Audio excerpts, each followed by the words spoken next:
Assalamualaikum warahmatullahi wabarakatuh. Alhamdulillahi rabbil alamin. Wassalatu wassalamu ala asyrafil anbiya wal mursalin. Nahmaduhu wa nasta'inuhu wa nastaghfiruh. Wa na'udzu billahi min shururi anfusina wa min sayyiati a'malina. Man yahdihillahu fala mudilla lahu wa man yudlil fala hadiya lahu.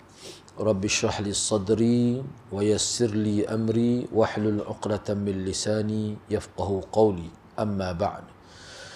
Alhamdulillah, bersyukur kepada Allah Subhanahu wa taala kerana pada malam ni dapat bersama. Insya-Allah pada malam ni saya akan sambung perbincangan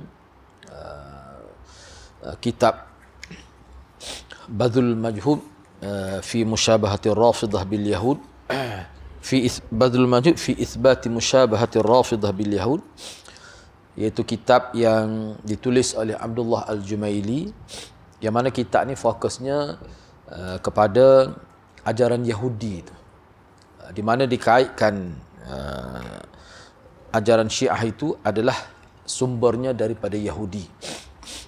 Dan kitab ini seperti yang saya sebut dalam siri-siri sebelum ini, bila kita baca kitab ni, kita bukan hanya sekadar dapat maklumat tentang ajaran Yahudi, tidak.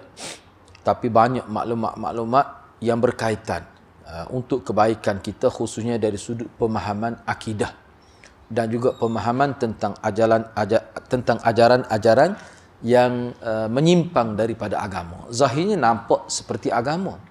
InsyaAllah kita akan dapat maklumat itu. Jadi sambungan pada malam ini,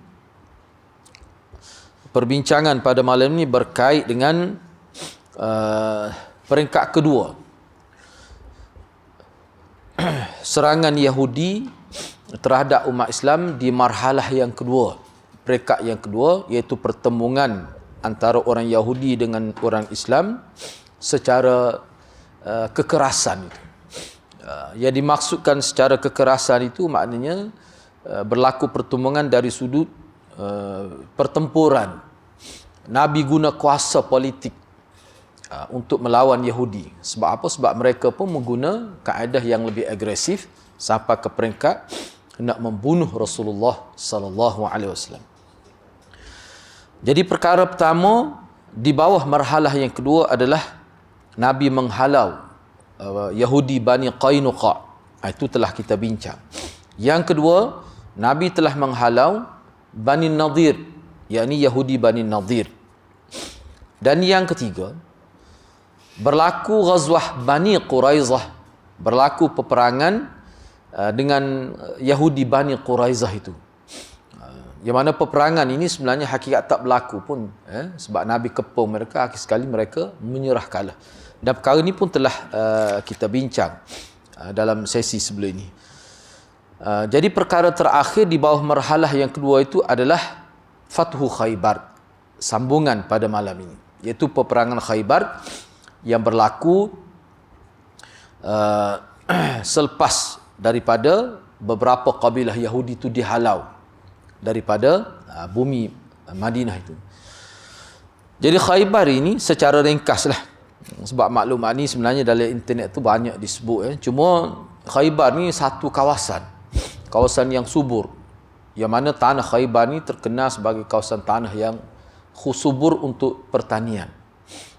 Nabi pun ada tanah di sini, dihadiahkan oleh sahabat. Jadi jaraknya lebih kurang, ni maklumat yang saya petik dalam internet lah, untuk sesuaikan dengan zaman kita ni. Sebab kalau dalam kitab-kitab kelas itu macam-macam dia punya ukuran yang diberi tu. Jadi mengikut ulamanya, bila diukur, sebab Khaybar sampai ke hari ini pun masih ada tempat itu. Bukan tempat yang terpencil, bukan tempat yang asing, tidak. Khaybar ni tempat yang dikenali. Lebih kurang 93 batu, ataupun 100 kilometer lebih lah, 150 kilometer setengah-setengah kita sebut daripada bumi Madinah itu. Jadi kalau berjalan tu jauh tu, nak pergi berperang itu, peperangan Khaybar ini, tak apalah. Sebenarnya sejarah mencatatkan bahawa kawasan Khaybar ni merupakan satu kawasan yang menjadi tempat berlindung golongan Yahudi apabila mereka dihalau daripada bumi Madinah. Sama ada Bani Nadir ke, Quraizah ke. Bila mereka dihalau, maka di sinilah, di Khaybar tempat mereka berlindung.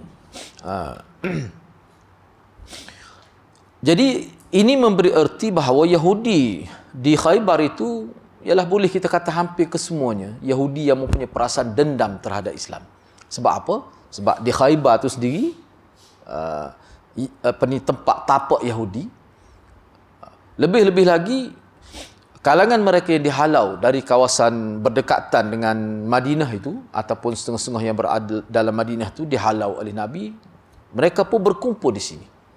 Jadi makna dengan berkumpulnya Yahudi yang dihalau daripada kawasan Madinah itu, maka tempat ini menjadi pusat mereka. Dan mereka menyimpan dendam yang sangat besarlah terhadap Islam. Bahkan mereka menunggu peluang untuk menghentam dan menghancurkan kerajaan Madinah itu. Pelbagai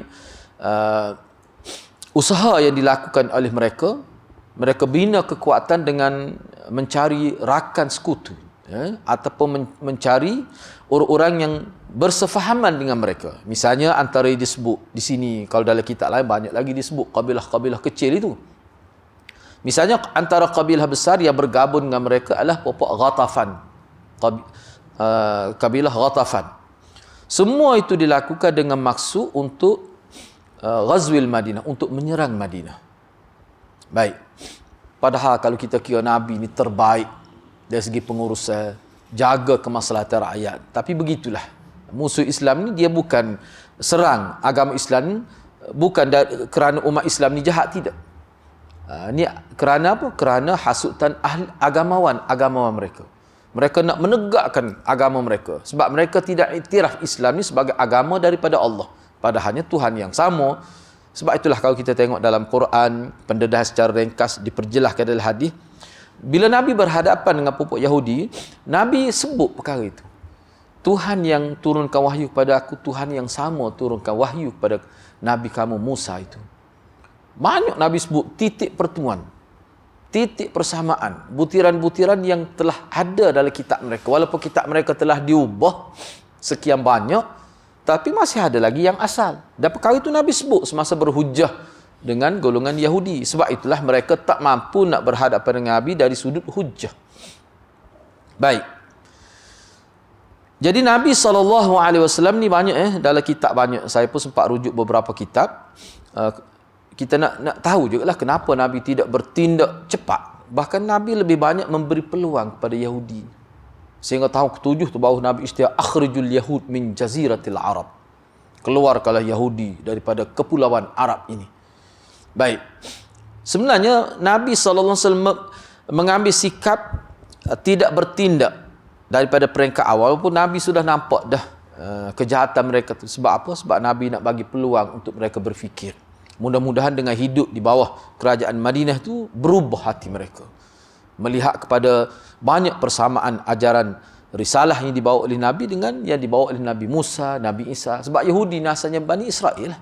Kalau kita demikian ni Bani Israel asalnya daripada keturunan Nabi Yaqub itu.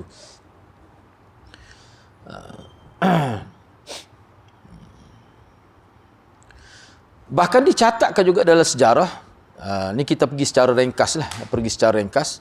Sebenarnya selepas daripada Nabi balik daripada Hudaibiyah, pertempuran Hudaibiyah tu, sebenarnya sebulan sahaja ataupun kurang daripada sebulan, maka Nabi terpaksa menghadapi Yahudi Khaybar ini. Bahkan Nabi SAW mengizinkan kepada umat Islam Madinah pada waktu itu untuk bergerak menghadapi Yahudi Khaybar ini. Perkara ini disebut dengan detail juga oleh Syekh Nadwi dalam kitab Siratun Nabawiyah dan banyak kitab-kitab lain lah.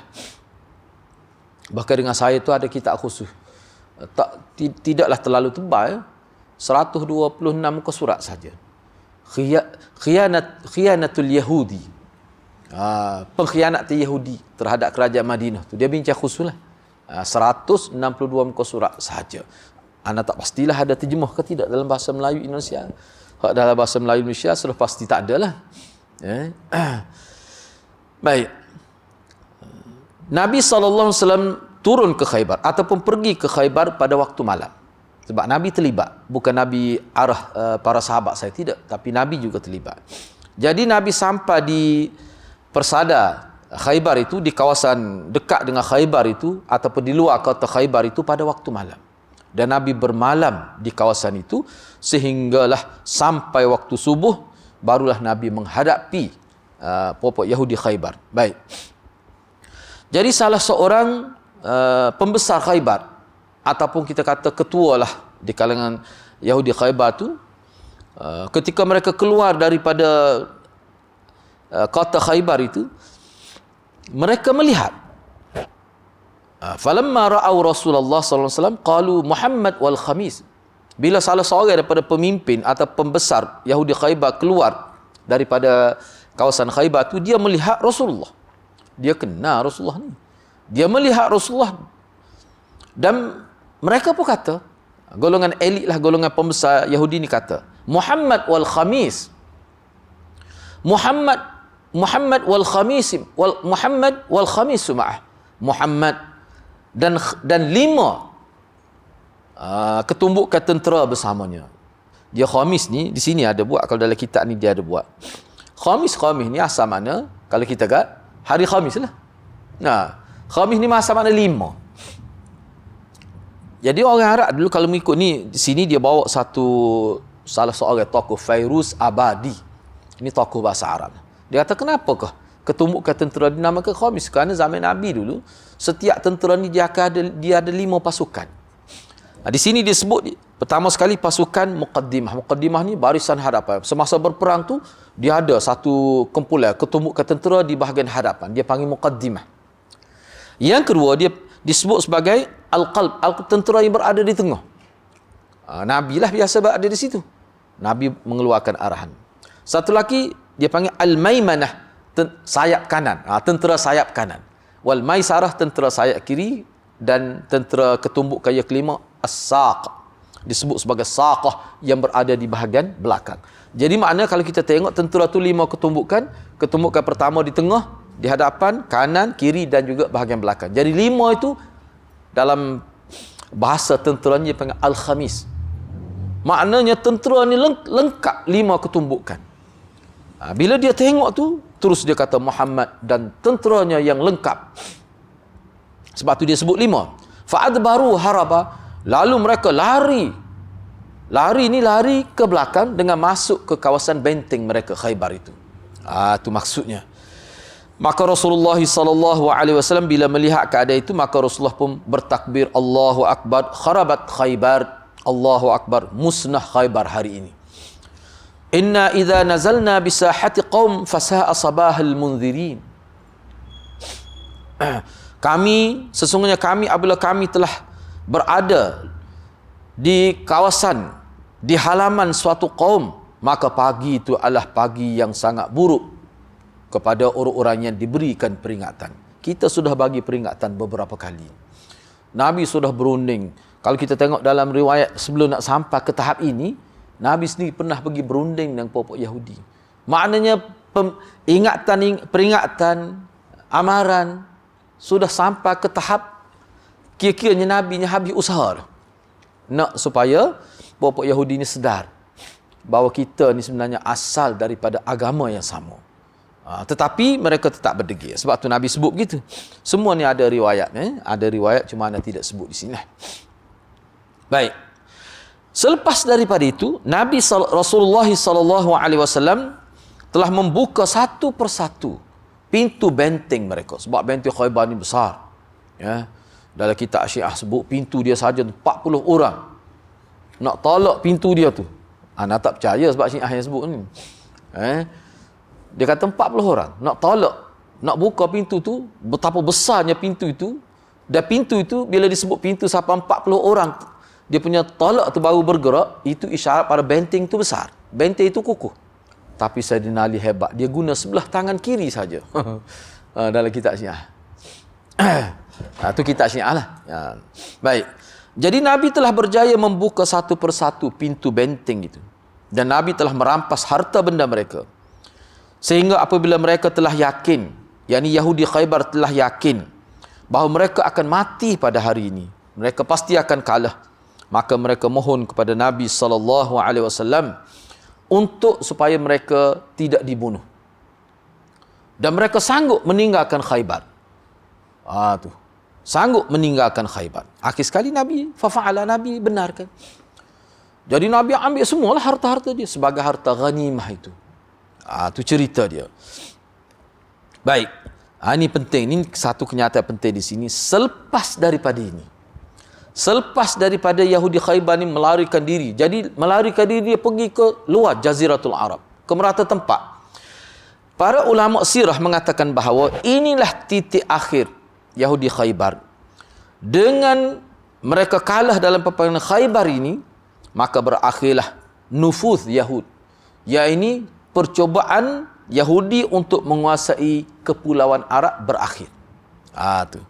Dan tidak tinggal lagi komuniti mereka di kawasan Hijaz itu. Selepas ni saya akan sebut Hijaz tu apa maksud selepas ni lah. Dari sudut politik, sebab Yahudi ni memang dalam semua kitab sebut dia pergi ke Madinah tu memang dia target untuk menguasai Madinah. Sebab tu dia sokong Abdullah bin Ubay menjadi ketua. Dia Yahudi ni dia cerdik, kadang-kadang dia tidak angkat diri dia jadi ketua tertinggi, tapi dia letak proksi dia yang bernama Abdullah bin Ubay. Dia yang bagi sokong kuat. Sebab Yahudi ni tak ramai di mana. Setengah kitab sebut tak sampai pun 400. Kalau lebih pun lebih sedikit saja, 400 lebih. Jadi 400 lebih ni kalau nak kira, nak banding dengan jumlah umat Islam tu, mana mungkin, ataupun jumlah Aus dan Khazraj saja tak mungkin mereka boleh jadi ketua. Tetapi sokongan di belakang munafik ini adalah Yahudi. Itu. Jadi mereka tidak berjaya dengan kehadiran Nabi. Jadi bila mereka diusir, maka situlah. Dan di sini dia sebut ba'da hadza atharun yuzkar. Selepas daripada kes ini, maka Yahudi dia sentiasa ingat. Di situlah bermula dendam secara berakar umbi. Dia dendam. Sebab apa? Sebab Nabi halau dia. Sebab tu dia target. Dalam peta ular dia tu, Madinah dengan Mekah ni termasuk dalam kawasan yang dia akan takluki. Peta ular dia tu. Ni anda tak boleh tengoklah dalam internet. Dia panggil protokol Yahudi. Dalam bahasa Inggeris ada, bahasa Melayu ada. Saya baca tu dalam bahasa Arab, dia panggil Protokolat Yahudiyah itu. Protokol Yahudi, dia target Madinah itu. Bila kita sebut Madinah dengan Mekah ni, kita bukan bermaksud Saudi. Jangan silap faham itu. Cuma kebetulan saja dia berada di situ. Dan kewujudan Saudi dengan Mekah Madinah ni jauh beza. Yahudi ni baru berapa ratus tahun baru. Sebelum tu Mekah dengan Madinah tidak berada di bawah Saudi pun. Sebab kadang-kadang orang kita ni bila sebut begitu, dia terlalu allergic sangat. Tu bahaya juga begitu. Kita tak pernah setuju dengan kerajaan Saudi tu. Banyak masalah dia tu. Nah, dari segi kepimpinan dia lah. Tak apalah tu. Itu bukan perbincangan kita di sini. Boleh lihat dalam internet banyak tokoh-tokoh siasah ulas tentang Saudi itu sendiri. Jangan kita samakan Mekah Madinah dengan Saudi. Dia lain. Dia tidak sama. Cuma kebetulan dari segi geografi dia berada di dalam negara Saudi.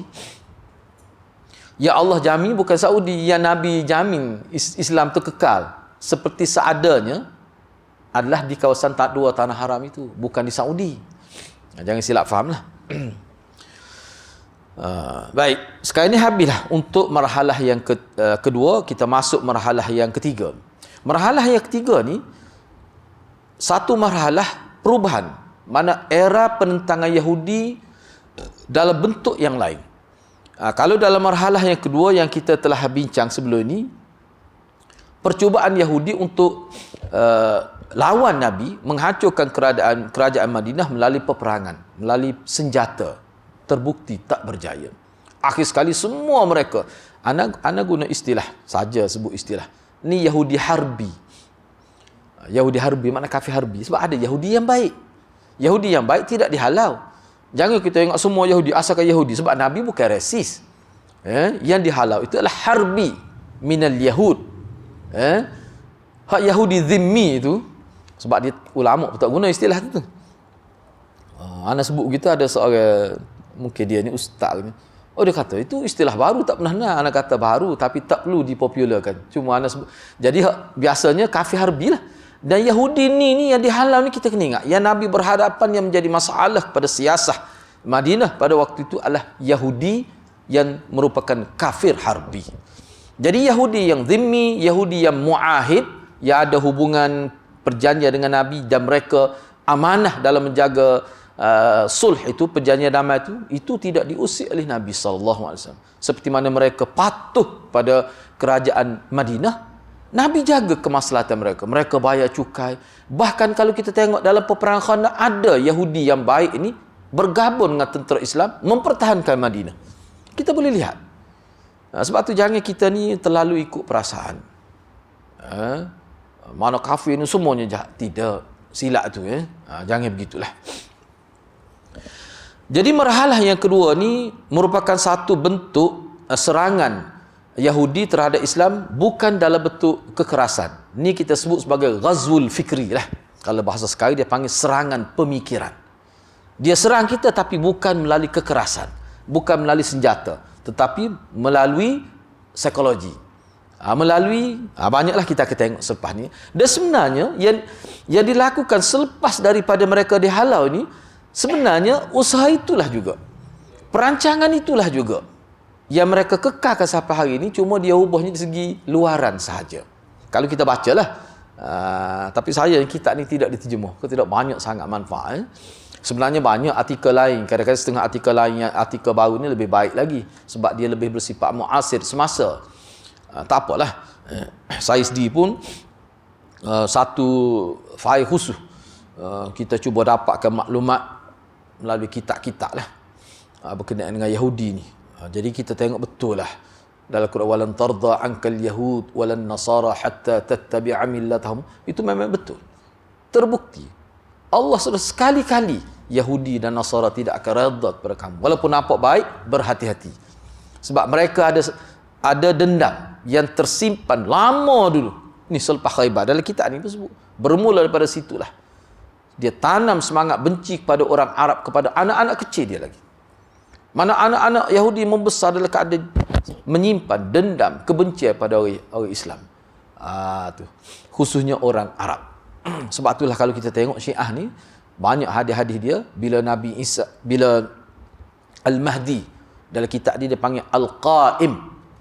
Al-Qaim makna seorang yang akan bangkit. Tu Al-Qaim tu dia panggil satu nama yang kira-kiranya dia nak berselindung. Puak dia tahu dari kita yang baca kitab kita, bila sebut Al-Qaim mana Al-Mahdil Muntazar, Mahdi yang ditunggu-tunggu. Dia kata bila munculnya Imam Mahdi ni, kita akan menjadi tentera beliau dan kita akan serang orang Arab dan kita akan robohkan Kaabah. Itu dalam hadis dia. Teruk sungguh. Itu dendam tu lah, bermula daripada sinilah mengikut ahli sejarah Islam. Baik. Golongan Yahudi telah melakukan banyak tipu daya dan susupan budaya, cara hidup ke dalam kehidupan umat Islam selepas wafatnya Rasulullah. Banyak. Sebab dia okey, baik, saya baca di sini. Jadi golongan Yahudi bila mereka yakin bahawa mereka tidak mampu nak melawan Islam secara berdepan melalui tentera, kekerasan, maka jadi sebenarnya perasaan itu timbul. Dia kata begini, saya guna bahasa mudah, saya tidak baca di sini. Dia kata selagi Muhammad ada, kita tak akan mampu nak serang Madinah secara ketenteraan. Mana kalau kita nak akak senjata, kalau dalam kitab Syiah, riwayat Syiah dia kata, puak-puak dia kata macam mana kita nak lawan orang yang berperang untuk mati. Kita berperang untuk hidup. Orang Islam ni dia berperang untuk dapat mati syahid. Kita ni berperang untuk hidup. Jadi orang yang berperang untuk mati dengan orang yang berperang untuk hidup, dia tak akan sama. Dan lebih-lebih lagi ketika Muhammad ni masih hidup. Jadi dia kata kita hold dulu, buat seketika, kita bincang, kita rancang strategi lain. Jadi mana bermula daripada saat mereka kalah di Khaybar ni, mereka kumpul kekuatan dan mereka buat perencanaan. Jadi perencanaan itu mereka simpan, mereka tunggu sehingga Nabi meninggal dunia. Ni Yahudi, dia sabar. Dia sabar. Baik. Jadi keberadaan Rasulullah sallallahu alaihi wasallam sebagai ketua tertinggi Madinah itu menjadi punca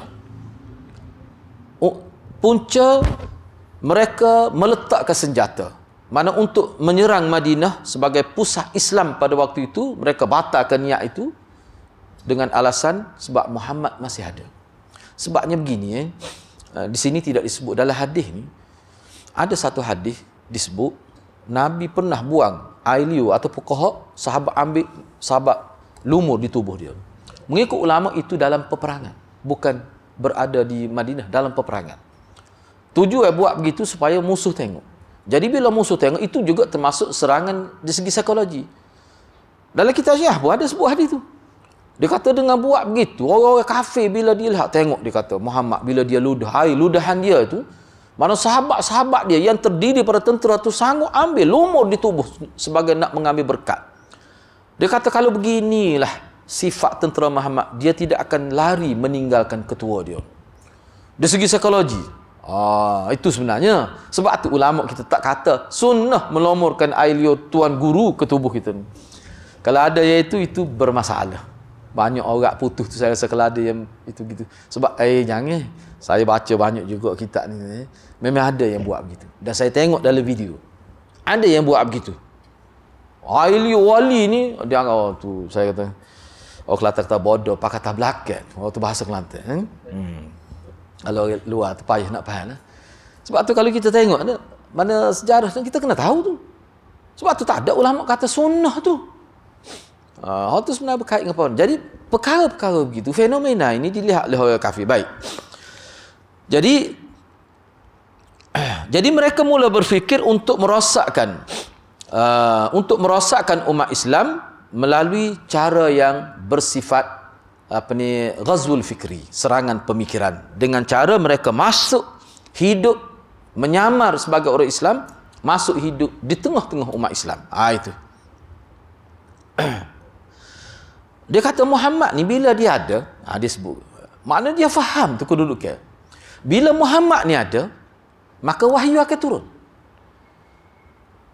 Sebab dia gini, senjata utama apa-apa Yahudi semasa berada di Madinah ni adalah nifaq. Jadi apa-apa Yahudi yang terdiri pada munafik-munafik ini, mereka sangat sebenarnya terkejut bila banyak ayat-ayat Al-Quran, bahkan turun satu surah khusus, suratul munafiqun.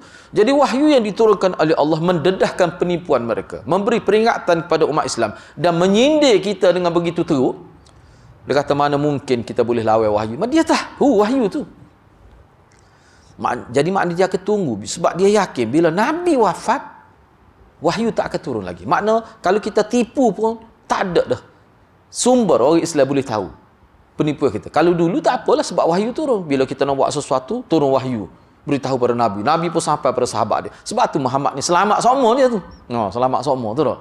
Sentiasa saja kehidupan dia tu mana berada dalam hifzullah, penjagaan Allah. Sebab wahyu turun sebagai sumber maklumat untuk mendedahkan rancangan kita. Selepas Muhammad mati, tak akan turun dah wahyu. Maknanya dia terima Nabi Muhammad ni Nabi akhir zaman. Tak ada Nabi selepas itu. Dia terima. Dia kata begitu. Bila sebaik saja Nabi SAW wafat, maka Yahudi mula melihat, bagi dia sudah berlaku satu dimensi barulah pada waktu itu, bahawasanya peluang sudah terbuka. Sebelum ni tertutup peluang. Dan sudah sampai masanya untuk kita menipu, untuk kita melakukan perancangan-perancangan yang baru, yang lebih cerdik, yang lebih unik untuk merosakkan umat Islam. Maka mereka mulalah mereka fahaman-fahaman dan program-program serta fitnah-fitnah untuk memalingkan umat Islam daripada agama mereka. Jadi umat Islam ni kalau kita nak ajak dia masuk Yahudi, dia tak akan masuk.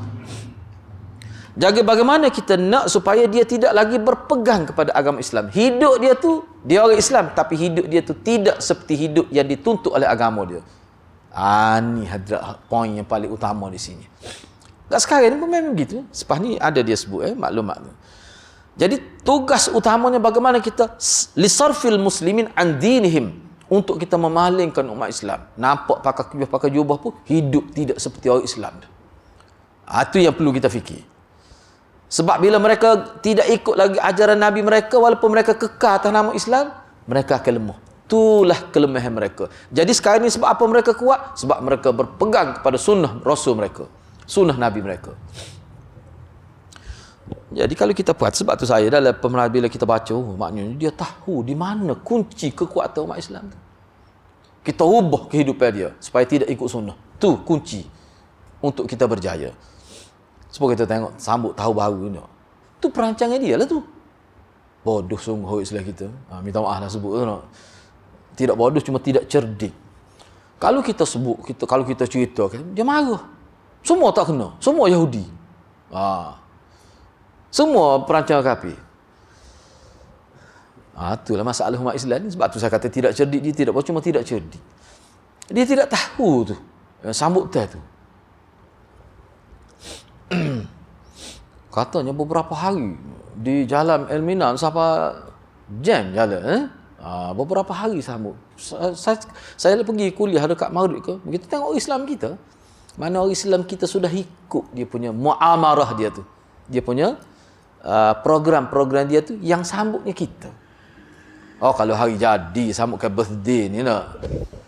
Maulid lah tu.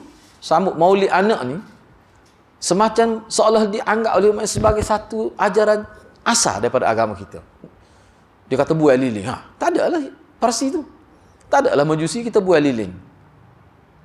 Tu masalah. Sebab dia tak faham. Sebab tu Dr. Yusuf Qardawi, dia ulah tentang maulid ni, sambut hari jadi ni. Dia kata ini merupakan perancangan golongan Yahudi. Sebab Majusi Yahudi ni hakikatnya satu kelompok ya sebenarnya. Bagaimana mereka mendekatkan kehidupan umat Islam dengan cara hidup mereka, salah satunya melalui sambutan hari jadi. Sebab itulah kita kata dia ada lilin yang isyarat kepada api itulah yang menjadi sembahan mereka. Tapi orang kita tak sedar. Sebab tu ana lebih suka bincang tentang sambutan maulid ni bukan dari sudut hukum, dari sudut budaya tu. Hukum tu satu hal. Dia budaya siapa? Kita kena lihat juga. Jangan kita asyik lihat pada hukum saja. Budaya tu. Baik. Jadi sesungguhnya kata Abdullah Al-Jumaili, penulis kita ni, sesungguhnya perancangan Yahudi dalam marhalah yang ketiga ini sebenarnya lebih halus daripada perancangan sebelum itu. Jadi mereka cuba untuk merealisasikan hasrat-hasrat mereka, target-target mereka yang buruk itu selepas kewafatan Nabi. Jadi mereka susun tu atas beberapa sebab. Perlu kita tahu. Yang pertama, kenapa dia yakin dia berjaya dengan cara ini?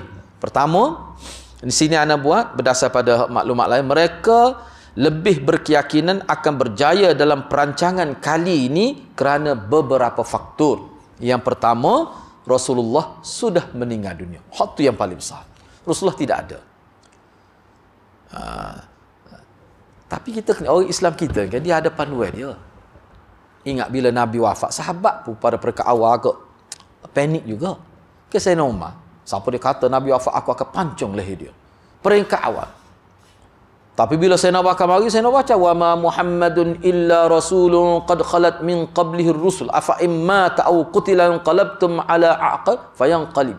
Ayat tu bila dibaca itu baru tiga. Maknanya apa? Maknanya kedudukan Islam dia tidak terjejas dengan kewafatan Nabi. Sebab apa? Makna kedudukan agama Islam tidak terjejas dengan kewafatan Nabi. Sebab apa? Kalau kita baca dalam kitab-kitab, jelas disebut keyakinan Allah mengiktiraf generasi sahabat. Walaupun Nabi dia meninggal dunia, Allah tidak bangkit Nabi lain, Allah tidak turun wahyu lain, sebab generasi ini sudah diiktiraf oleh Allah sebagai generasi terbaik yang mampu bawa Islam seperti Nabi dia bawa. Itu kesimpulan ulama buat. Kalau tidak, tak mungkin Allah tarik Nabi kalau tak sesat. Sebab Nabi itu Nabi terakhir dah. Maknanya dengan ajaran Nabi bermula daripada masuk bilik air sampai merintah negara itu sudah cukup. Tak perlu dah kepada edisi baru. Tak perlu dah kepada maklumat lain. Cukup dengan itu. Sebab tu sahabat tu bagi ana lebih tekankan sahabat ni kita kena tengok dalam bentuk satu generasi, satu sistem. Bukan melihat dari sudut Sayyidina Bakar saja. Bukan begitu. Maknanya satu generasi yang setelah diiktiraf oleh Allah, mereka mampu bawa agama Islam seperti yang Allah kehendaki. Sebab tu dia tarik Nabi dia, dia matikan Nabi dia sebagai pengiktirafan itu. Kemudian sebelum tu kata wa kuntum khaira ummatin ukhrijat linnas. Itu isyarat ke arah tu. Sebab tu bagi orang Islam saya nak bakar dia jelas.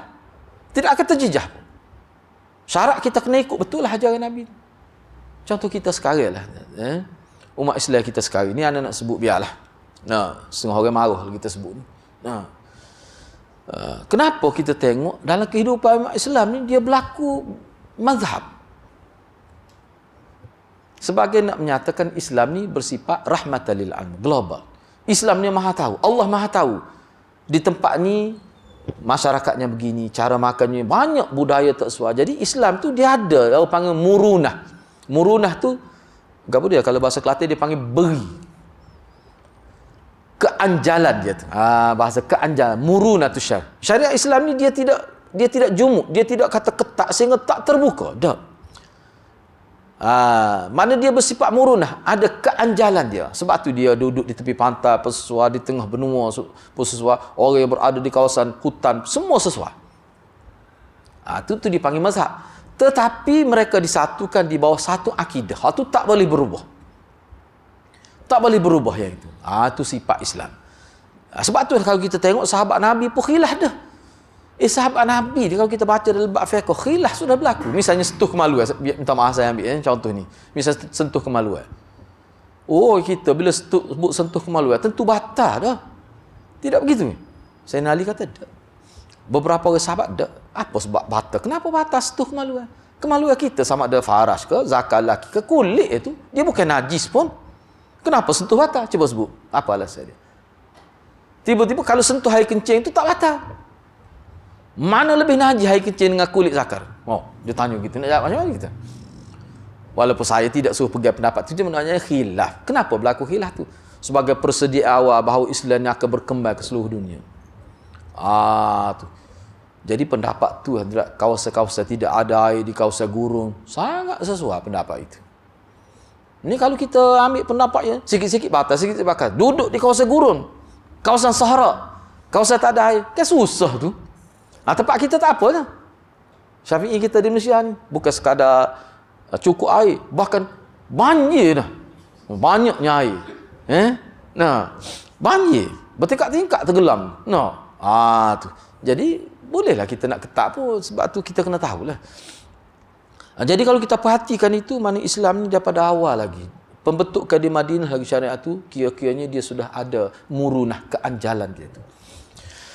Baik, yang kedua, faktor kedua, mereka berkeyakinan mereka boleh merosakkan Islam dengan cara hidup sama Islam. Pertama sekali kerana Nabi telah wafat. Yang kedua, istifadatul yahud min mu'amaratihim as-sabiqah mimma zadahum makran wa khubuthan kabirain.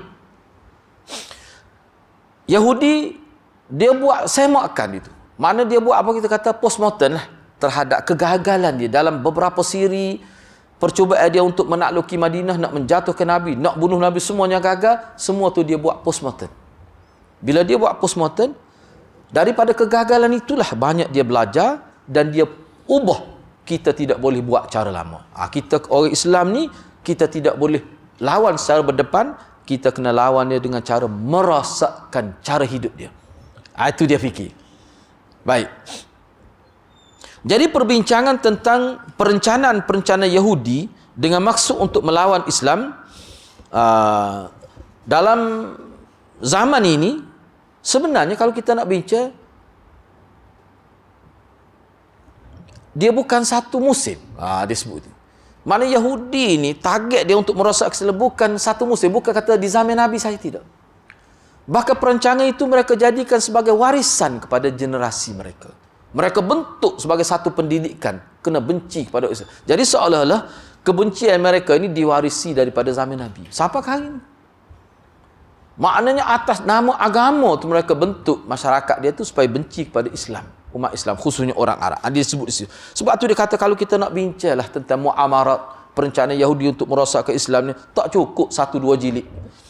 Sebab dia sepanjang sejarah. Dan kalau kita tengok ayat Quran betul sampai kiamat lah. Tu.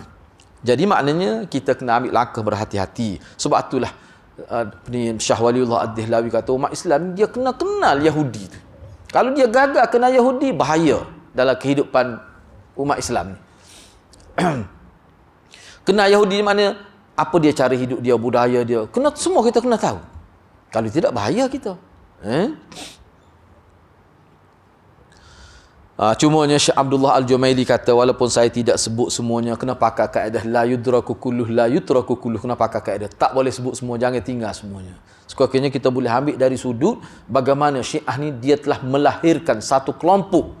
Sebenarnya atas perancangan inilah lahirnya Syiah itu. Baru kita nampak kaitan dia tu.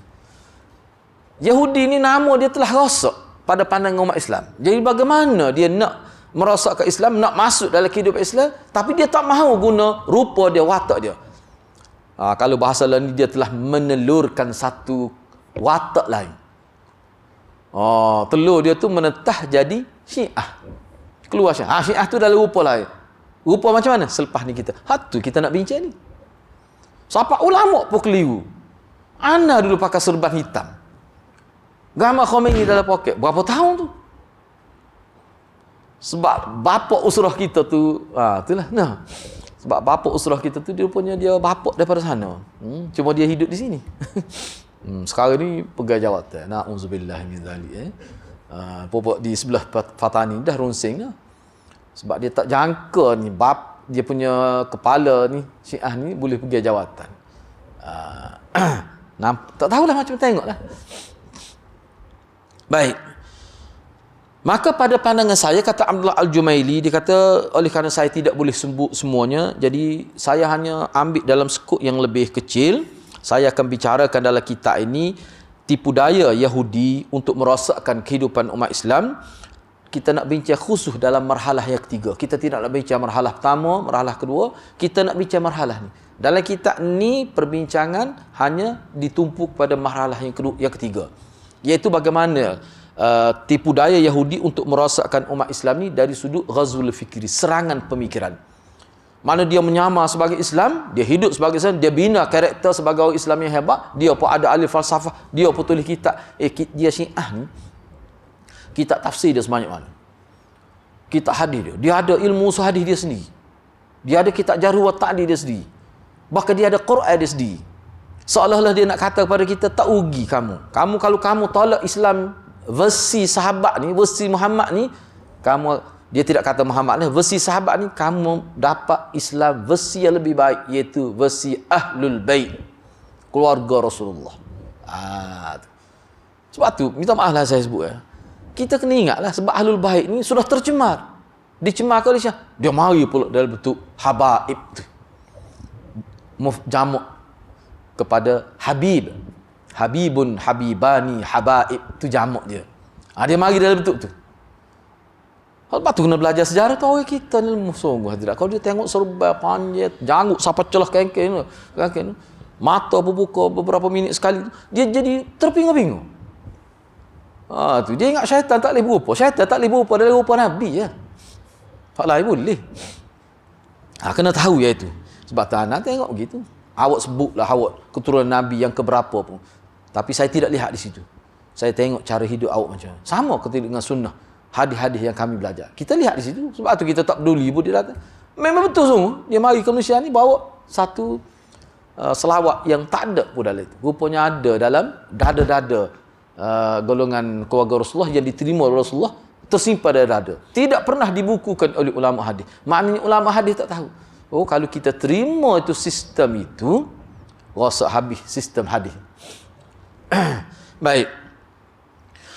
Jadi di sini kata penulis kitab ni, Abdullah Al-Jumaili, dia kata saya hanya sebut 3 perancangan besar. Daripada 3 perancangan besar ni dia akan pecah pada perancangan subtopik lah. Ni topik besar. Kalau kita nak bincang ni ada 3. Lepas tu pecah itu sebagai subtopik tu, inilah keseluruhan kitab ni. Yang pertama sekali, ni peringkat dulu, ni peringkat awal dulu. Tipu daya pokok Yahudi ni ada 3. Pertama sekalinya, fitnah yang paling besar. Yang pertama, al-fitnatul kabirah allati intahat bimaqtalil khalifatir Rashid Uthman ibn Affan radhiyallahu. Memang hadirat, kalau kita baca dalam sejarah terbunuh Sayyidina Uthman ni kejayaan pertama dia. Sebab yang bunuh Sayyidina Uthman itu orang yang berada di Madinah, orang-orang Islam yang berada di Mesir, orang Islam yang berada di Kufah, dia bergabung turun dalam rupa, dalam bentuk hujjaj, orang-orang yang nak mengerjakan haji. Dan sahabat pun ramai telah pergi ke Mekah untuk mengerjakan haji. Pada waktu itulah dia bunuh Sayyidina 10,000 tentera. Dan selepas dia bunuh tu, dia terus pergi ke Kufah. Ada sebahagian tinggal di mana, sebahagiannya balik ke Mesir. Banyak pergi ke Kufah. Selepas daripada itu, Sayyidina Ali, dia ubah pusat pemerintah daripada Madinah ke Kufah. Mereka daftar diri menjadi tentera-tentera Sayyidina Ali. Cukup ramai. Itu perancangan dia. Maknanya terbunuh Sayyidina Uthman ini merupakan kejayaan pertama Yahudi. Itu sebenarnya. Semua ahli sejarah kita sebut begitu. Banyaklah di hadirat. Sebab dengan saya tu ada satu kitab khusus. Setebal ni juga bincang tentang Sayyidina Uthman. Yang ditulis oleh Dr. Ali As-Sallabi tu. Sedih kita tengok bagaimana Sayyidina Uthman itu 12 tahun memerintah itu, Dhunnurain itu dibunuh dengan kejam itu. Bahkan ada anak-anak sahabat pun terlibat peringkat awal. Anak Sayyidina Bakar pun terlibat peringkat awal. Sampai peringkat ketika Sayyidina Uthman dia pergi pegang janggut Sayyidina Uthman, anak Sayyidina Bakar. Abdul Rahman nama tu. Tak silap anak Abdul Rahman dia pergi. Sayyidina Uthman kata, kalau ayahmu tengoklah buat begini kepada aku, dia pegang janggut Sayyidina Uthman. Tentu dia sedih. Jadi anak Sayyidina Bakar tu dia terkejut. Baru dia pun lari. Jadi makna dia tak terlibat. Tu dia lari. Tapi ialah zaman fitnah. Kita kena faham itu zaman fitnah.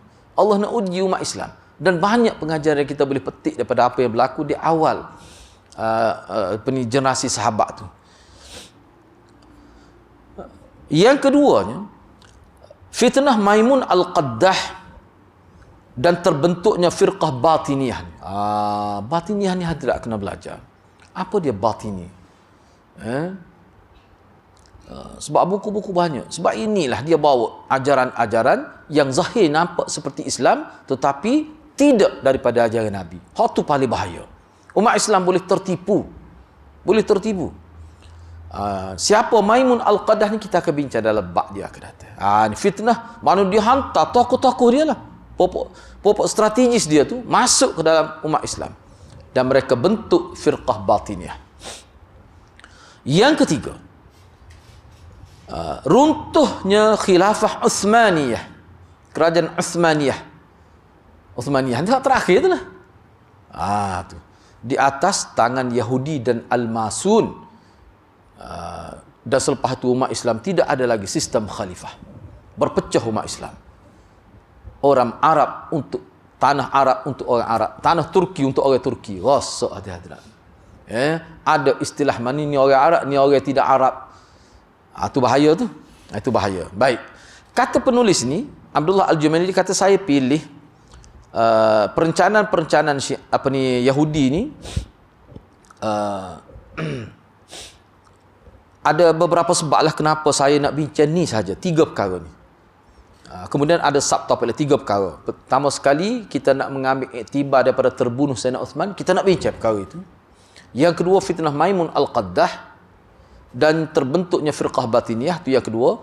Yang ketiganya, jatuhnya kerajaan Uthmaniyah. Kita nak bincang. Perkara itu, saya highlightkan, saya ketengahkan di sini kata penulis ini atas 2 sebab. Kenapa saya ketengahkan 3 perkara ini? Atas 2 sebab dia. Perlu kita tahu. Yang pertama sekali. Apa 2 sebab itu? Yang pertama, ma tarattaba ala hadhil mu'amarat min syarrin kabirin wa tafarruqin lil muslimin. Kerana daripada 3 ni lah. Hak mula-mula sekali kalau zaman sahabat dulu terbunuh Sayyidina Uthman, berlaku perpecahan. Perpecahan macam mana? Ada kelompok Muawiyah, ada kelompok Sayyidina Ali, tu perpecahan. Akan nanti kita bincang secara nikah. Jadi setengah-setengah sahabat melihat Sayyidina Ali tidak bertindak dengan sepatutnya terhadap pembunuh Sayyidina Uthman. Bahkan umum mengetahui pembunuh Sayyidina Uthman itu terlibat dalam kerajaan Sayyidina Ali pada waktu fitnah besar. Muawiyah melihat perkara itu, dia kata, kalau kamu tidak bertindak kepada pembunuh Sayyidina Uthman, kami di Syam, bukan sikit umat Islam di Syam ni, kami di Syam tidak akan bai'ah pada engkau sebagai khalifah. Berlakulah diskusi beberapa kali. Wakil kerajaan Sayyidina Ali dengan Muawiyah ni pergi berbincang lah. Sayyidina Ali hantar wakil kamu, kenapa kamu tidak bai'ah pada aku? Sedangkan Sayyidina Ali telah dibai'ah di Madinah sebagai khalifah. Tapi Muawiyah tak mahu. Maka Sayyidina Ali hantar wakil. Dalam kitab Syiah apa ada? Muawiyah kata, aku tahu kamu memang ada kelebihan. Kalau nak banding aku dengan kamu, kamu jauh lagi mempunyai kelebihan. Dari segi senioriti, banyak kali alasan Muawiyah menyatakan bahawa Sayyidina Ali memang lebih. Aku bukan kerana itu aku tidak mau bai'ah pada kamu, sebab kamu tidak bertindak dengan sepatutnya terhadap pembunuh Sayyidina Utsman. Dalam kerajaan kamu, ramai pembunuh Sayyidina Utsman, terdiri pada tentera. Sayyidina Ali kata, bai'ahlah dulu, kemudian kita berpakat untuk bertindak. Muawiyah kata, bertindak dulu, baru kita bai'ah. Itu punca dia. Itu apa panggil fitnah. Bahkan Muawiyah bagi tawaran, kalau kamu tak mampu nak menghadapi popok pemberontak yang telah bunuh Sayyidina Utsman ni, kami akan turun dengan bala tentera kami. Sebab bala tentera Muawiyah ni sangat besar. Dia ada 5 markas lah, apa kita panggil ni? Pengkalan tentera, 5. Tu Aleppo yang dibom tu salah satu lah dulu. Kan dia di kawasan Syria tu. Itu salah satu. Terkenal lah tu, pengkala besar dia. Jadi gitu, itu yang dimaksudkan fitnah tu. Jadi maknanya Yahudi berjaya, dia bunuh Sayyidina Utsman tu untuk memecah belahkan umat Islam. Pecahan besar tu, dalam peperangan Siffin tu 5,000 lebih meninggal dunia. Berat tu, kalau kita baca sejarah tu, sedih. Sayyidina Utsman bunuh satu tragedi. Tragedi lebih besar yang berlaku, perpecahan umat Islam. Memang berjaya dia. Baik. Itu sebab saya pilih. Supaya umat Islam tahu bahawa mereka berpecah kerana ni. Kadang-kadang dibunuh pemimpin itu jadi perpecahan. Sebab dia ada dah perancangan selepas tu. Bila mati ni kita buat macam mana? Dia sudah atur dengan lengkap dah. Yang kedua, sesungguhnya perencanaan Yahudi ni dia datang dalam setiap masa. Dan waktu yang pertama munculnya muamarat, perencanaan jahat Yahudi ini adalah di zaman sahabat, kemudian selepas zaman sahabat, dan sampai kepada zaman kita ni. Sampai pada zaman kita. Dan dia akan berterusan sampai bila-bila. Kita kena ingat begitu. Di sini akan diberi penjelasan lah kepada setiap satu perencanaan Yahudi itu. Pertama sekalinya kita nak bincang al-fitnatul kabirah allati intahat bimaqtalil khalifatir Rashid Uthman ibn Affan radhiyallahu an. Fitnah terbesar yang berlaku sebaik saja terbunuhnya Khalifah Rashid Uthman bin Affan radhiyallahu anhu. Dia ni ana baca dalam sejarah secara khusus lah. Terbunuhnya Sayyidina Uthman ni, terus umat Islam sebab apa? Sebab semasa berlaku pembunuhan ni, yang terlibat tu bukan kata orang-orang luar saja. Bukan kata orang Mesir, orang yang berada di Kufah. Masyarakat Madinah pun ada terlibat.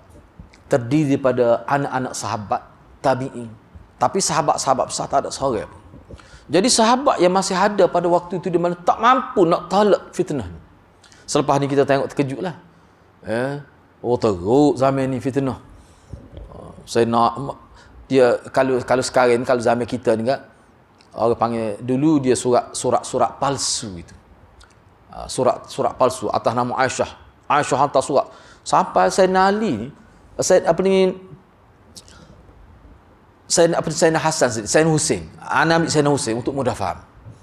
Kenapa Sayyidina Husain nak pergi ke Kufah tu? 400 lebih surat sampai kepada dia yang dihantar oleh pembesar-pembesar daripada Kufah, tempat ayah dia kena bunuh, Sayyidina Ali kena bunuh. Sebab Sayyidina Ali kan dia kena bunuh di Kufah semasa dia jadi khalifah tu.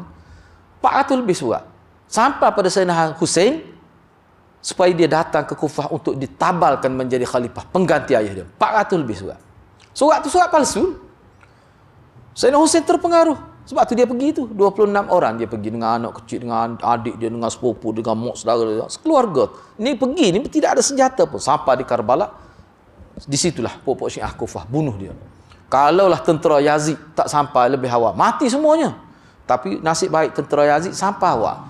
Sebab bila tentera Yazid tahu bahawa Syiah akan bunuh Sayyidina Husain dengan keluarga dia, maka dia turun tentera dia dan sempat bertempur dengan tentera Syiah. Sebab itulah selamat 6 orang selamat. 6 orang selamat ni dah dia cerita dia yang bunuh abang kami, sepupu kami, adik kami. Syiah daripada Kufah. Tu kita tahu ceritanya. Dalam kitab Syiah apa ada sebut tu? Ya kitab Syiah ni ada juga hak juh-juh tu. Dia tahu cerita tu, dia kata rupa jahat, dia kata popok kita panggil dia, kita bunuh popok dia. Dia panggil popok Bukaiyun, dia panggil.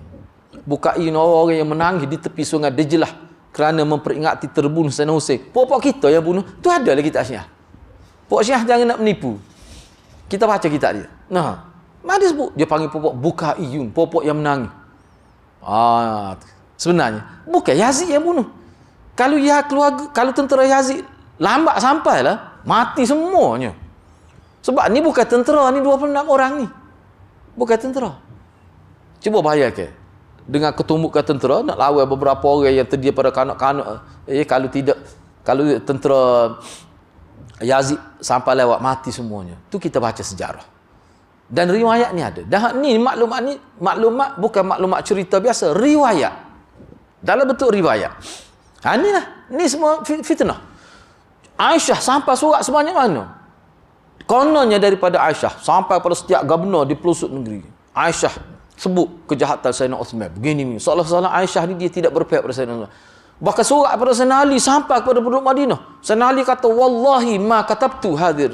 Demi Allah, aku tak tulis surat ni. Tu orang panggil fitnah. Kalau zaman kita sekarang ni, dia guna apa?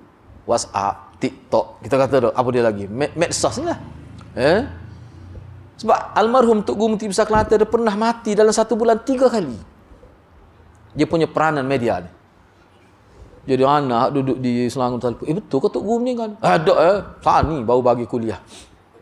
3 kali dalam bulan tu mati. Itu peranan media. Peranan media. Jadi kita kena berhati-hati. Jadi sangat baik, anda ambil sedikit lagi, beberapa minit lagi. Perancangan pertama yang telah dimasukkan oleh Yahudi setelah fajar Islam ni memancar dengan hebat dan fitnah terbesar yang berlaku ni hasil daripada susupan Yahudi dalam masyarakat adalah peristiwa Khalifah Rashid Dzin Nurain Uthman bin Affan radhiyallahu an. Terbunuhnya Sayyidina Uthman itu. Sebenarnya bermulanya insiden itu, sebelum terbunuh tu apa yang berlaku? Disebut sini. Jadi kalangan Yahudi telah melantik seorang yang hebat dari segi ahli strategis dan dia ahli psikologis, seorang lelaki yang berbangsa Yahudi. Memang dalam kitab Syiah tersebut, dalam kitab kita tersebut, seseorang yang sangat hebat, mempunyai daya berfikir yang hebat, ahli pidato hebat. Dia ni, bila dia bercakap, orang akan terpegun. Ni Abdullah bin Sabah ni. Dialah sebenarnya yang mula-mula menyebarkan fitnah atas nama agama.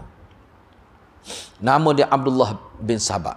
Dan dia ni lebih popular di kalangan dalam kitab-kitab sebagai Ibnus Sauda. Dia ni. Hebat dia ni. Saya baca buku dia.